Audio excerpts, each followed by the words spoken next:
ക്രിസ്തുവിലുള്ള പ്രിയപ്പെട്ട സഹോദരി സഹോദരന്മാരെ, ദൈവവചനം ലേവ്യരുടെ പുസ്തകത്തിനുള്ള വായന 23-ാം അധ്യായം 1 മുതൽ 44 വരെയുള്ള വാക്യങ്ങൾ. തിരുനാളുകൾ.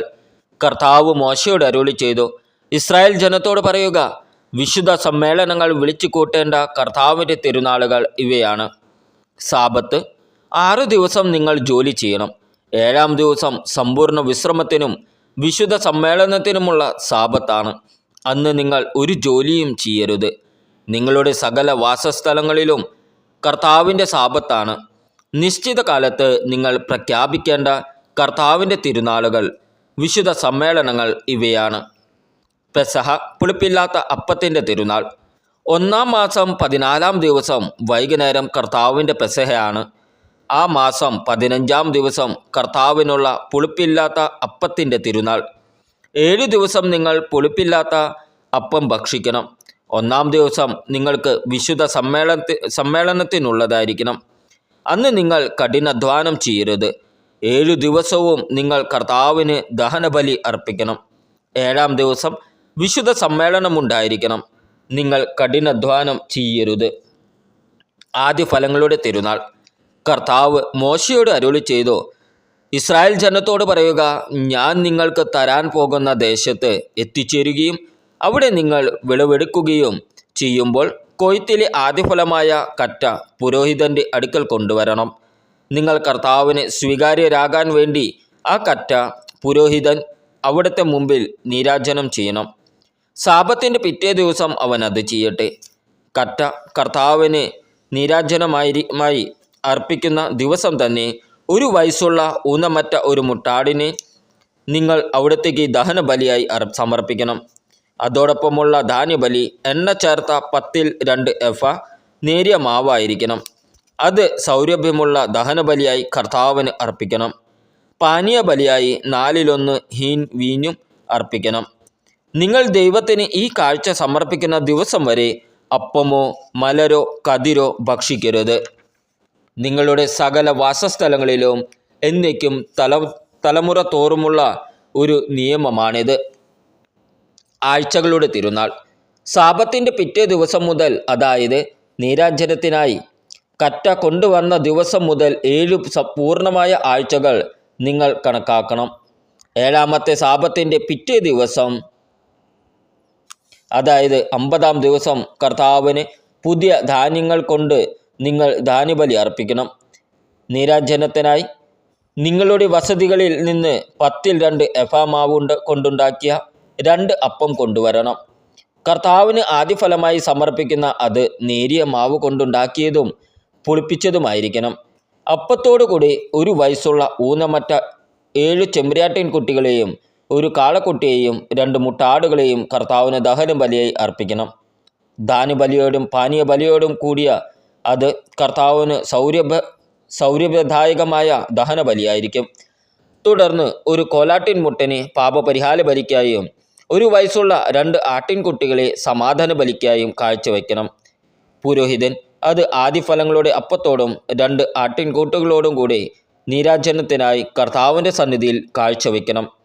അവ കർത്താവിന് വിശുദ്ധമായിരിക്കും. അവ പുരോഹിതനുള്ളതുമാണ്. അന്ന് തന്നെ നിങ്ങൾ ഒരു വിശുദ്ധ സമ്മേളനം പ്രഖ്യാപിക്കണം. അന്ന് കഠിനാധ്വാനം ചെയ്യരുത്. നിങ്ങളുടെ സകല വാസസ്ഥലങ്ങളിലും തലമുറ തോറും എന്നേക്കുമുള്ള ഒരു നിയമമാണിത്. നിങ്ങൾ വയലിൽ കൊയ്യുമ്പോൾ അരികു തീർത്ത് കൊയ്യരുത്. വിളവെടുപ്പിന് ശേഷം കാല പെറുക്കരുത്. അത് പാവങ്ങൾക്കും പരദേശികൾക്കുമായി വിട്ടുകൊടുക്കണം. ഞാനാണ് നിങ്ങളുടെ ദൈവമായ കർത്താവ്. പുതുവത്സര ദിനം. കർത്താവ് മോശയോട് അരുളി ചെയ്തു, ഇസ്രായേൽ ജനത്തോട് പറയുക, 7-ാം മാസം ആദ്യ ദിവസം നിങ്ങൾക്ക് സാബത്തായിരിക്കണം. കാഹളം മുഴക്കി പ്രഖ്യാപിക്കേണ്ട അനുസ്മരണ ദിനവും വിശുദ്ധ സമ്മേളന ദിനവും. അന്ന് നിങ്ങൾ കഠിനമായ ജോലിയൊന്നും ചെയ്യരുത്. കർത്താവിന് ഒരു ദഹനബലി അർപ്പിക്കുകയും വേണം. പാപപരിഹാര ദിനം. കർത്താവ് മോശയോട് അരുളി ചെയ്തു, 7-ാം മാസം 10-ാം ദിവസം പാപപരിഹാര ദിനമായിരിക്കണം. അത് വിശുദ്ധ സമ്മേളനത്തിന് ഉള്ള വിശുദ്ധ ദിവസവുമാണ്. അന്ന് ഉപവസിക്കുകയും കർത്താവിന് ദഹനബലി അർപ്പിക്കുകയും വേണം. ആ ദിവസം നിങ്ങൾ ഒരു ജോലിയും ചെയ്യരുത്. നിങ്ങളുടെ ദൈവമായ കർത്താവിൻ്റെ മുമ്പിൽ പാപത്തിന് പരിഹാരം ചെയ്യുന്ന ദിനമാണ് അത്. അന്ന് ഉപവസിക്കാത്തവൻ ജനത്തിൽ നിന്ന് വിച്ഛേദിക്കപ്പെടണം. അന്ന് എന്തെങ്കിലും ജോലി ചെയ്യുന്നവനെ ഞാൻ ജനത്തിൽ നിന്ന് ഉന്മൂലനം ചെയ്യും. നിങ്ങൾ ഒരു ജോലിയും ചെയ്യരുത്. നിങ്ങളുടെ വാസസ്ഥലങ്ങളിൽ തലമുറ തോറും എന്നേക്കുമുള്ള നിയമമാണിത്. ആ ദിവസം നിങ്ങൾക്ക് പൂർണ്ണ വിശ്രമത്തിൻ്റെ സാബത്തായിരിക്കണം. അന്ന് നിങ്ങൾ ഉപവസിക്കണം. മാസത്തിൻ്റെ 9-ാം ദിവസം വൈകുന്നേരം മുതൽ പിറ്റേന്ന് വൈകുന്നേരം വരെ സാബത്ത് ആചരിക്കണം. കൂടാര തിരുനാൾ. കർത്താവ് മോശയോട് അരുളി ചെയ്തു, ഇസ്രായേൽ ജനത്തോട് പറയുക, 7-ാം മാസം 15-ാം ദിവസം മുതൽ 7 ദിവസത്തേക്ക് കർത്താവിൻ്റെ കൂടാര തിരുനാളാണ്. ആദ്യ ദിവസം ഒരു വിശുദ്ധ സമ്മേളനം കൂടണം. അന്ന് നിങ്ങൾ കഠിനാധ്വാനം ചെയ്യരുത്. 7 ദിവസവും നിങ്ങൾ കർത്താവിന് ദഹനബലി അർപ്പിക്കണം. 8-ാം ദിവസം വിശുദ്ധ സമ്മേളനം ഉണ്ടായിരിക്കണം. കർത്താവിന് ദഹനബലിയും അർപ്പിക്കണം.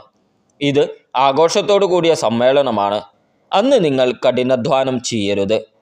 കർത്താവിന് ദഹനബലിയും ധാന്യബലിയും പാനീയബലിയും മറ്റു ബലികളും അർപ്പിക്കേണ്ടതും വിശുദ്ധ സമ്മേളനമായി നിങ്ങൾ പ്രഖ്യാപിക്കേണ്ടതും ആയ കർത്താവിൻ്റെ നിർദ്ദിഷ്ട തിരുനാളുകളാണ് ഇവ. കർത്താവിൻ്റെ സാബത്തിനും കർത്താവിന് നൽകുന്ന വഴിപാടുകൾക്കും കാഴ്ചകൾക്കും സ്വാഭിഷ്ട ബലികൾക്കും പുറമെയാണ് ഇവ.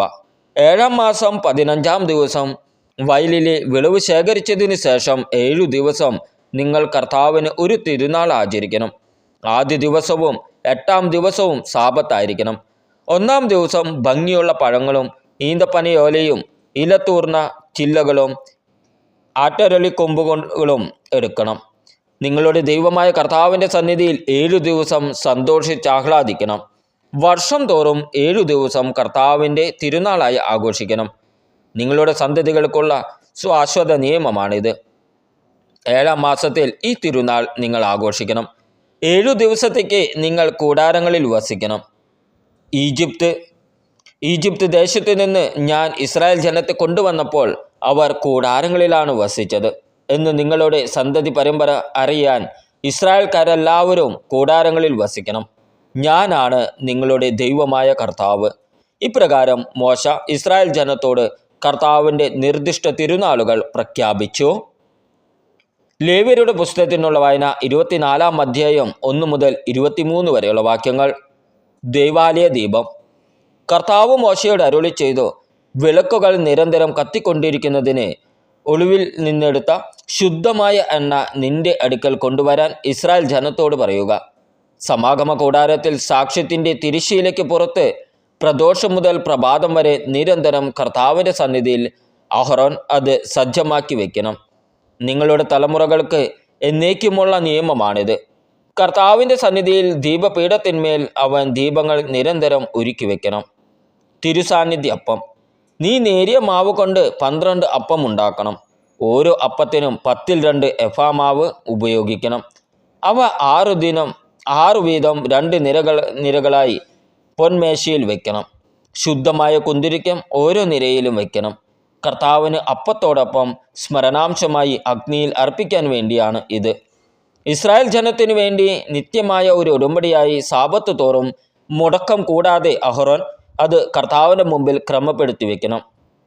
അത് അഹ്റോനും അവൻ്റെ പുത്രന്മാർക്കും ഉള്ളതായിരിക്കും. അവർ അത് വിശുദ്ധ സ്ഥലത്ത് വെച്ച് ഭക്ഷിക്കണം. കാരണം അത് കർത്താവിന് അർപ്പിതമായ ദഹനബലിയുടെ അതിവിശുദ്ധമായ അംശവും അവൻ്റെ ശാശ്വത അവകാശവുമാണ്.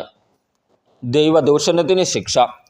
ഇസ്രായേൽക്കാരിൽ ഈജിപ്തുകാരന് ജനിച്ച ഒരുവൻ ഇസ്രായേൽ ജനത്തിൻ്റെ ഇടയിൽ വന്ന് പാളയത്തിൽ വെച്ച് ഒരു ഇസ്രായേൽക്കാരനുമായി വഴക്കിട്ടു.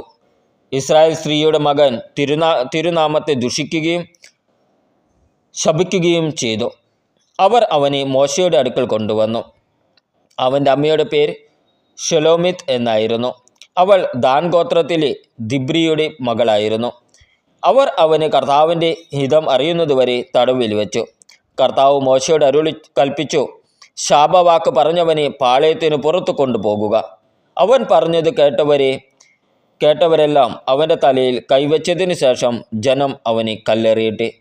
എന്നിട്ട് ഇസ്രായേൽ ജനത്തോട് പറയുക, ദൈവത്തെ ശപിക്കുന്നവൻ തൻ്റെ പാപം വഹിക്കണം. കർത്താവിൻ്റെ നാമം ദുഷിക്കുന്നവനെ കൊന്നുകളയണം. സമൂഹം മുഴുവനും അവനെ കല്ലെറിയണം. സ്വദേശിയോ വിദേശിയോ ആകട്ടെ, കർത്താവിൻ്റെ നാമം ദുഷിക്കുന്ന ഏവനും വധിക്കപ്പെടണം. പ്രതികാരത്തിൻ്റെ നിയമം. മനുഷ്യനെ കൊല്ലുന്നവൻ മരണശിക്ഷ അനുഭവിക്കണം. മൃഗത്തെ കൊല്ലുന്നവൻ പകരം മൃഗത്തെ കൊടുക്കണം. ജീവന് പകരം ജീവൻ. അയൽക്കാരനെ അംഗപ്പെടുത്തുന്നവനോട് അത് തന്നെ ചെയ്യണം. ഒടുവിന് ഒടുവും കണ്ണിന് കണ്ണും പല്ലിന് പല്ലും പകരം കൊടുക്കണം. മറ്റൊരുവനെ അംഗഭംഗപ്പെടുത്തിയതുപോലെ അവനെയും അംഗഭംഗപ്പെടുത്തണം. മൃഗത്തെ കൊല്ലുന്നവൻ പകരം മൃഗത്തെ കൊടുക്കണം. എന്നാൽ മനുഷ്യനെ കൊല്ലുന്നവനെ കൊന്നുകളയണം. സ്വദേശിക്കും വിദേശിക്കും ഒരേ നിയമം തന്നെ. ഞാനാണ് നിങ്ങളുടെ ദൈവമായ കർത്താവ്. ദൈവദൂഷണം പറഞ്ഞവനെ പാളയത്തിന് പുറത്തു കൊണ്ടുപോയി കല്ലെറിയണമെന്ന് മോശ ഇസ്രായേൽ ജനത്തോട് പറഞ്ഞു. മോശയോട് കർത്താവ് കൽപ്പിച്ചതുപോലെ ഇസ്രായേൽ ജനം പ്രവർത്തിച്ചു. നമ്മുടെ കർത്താവായ ഈശോ മിശിഹായ്ക്ക് സ്തുതി.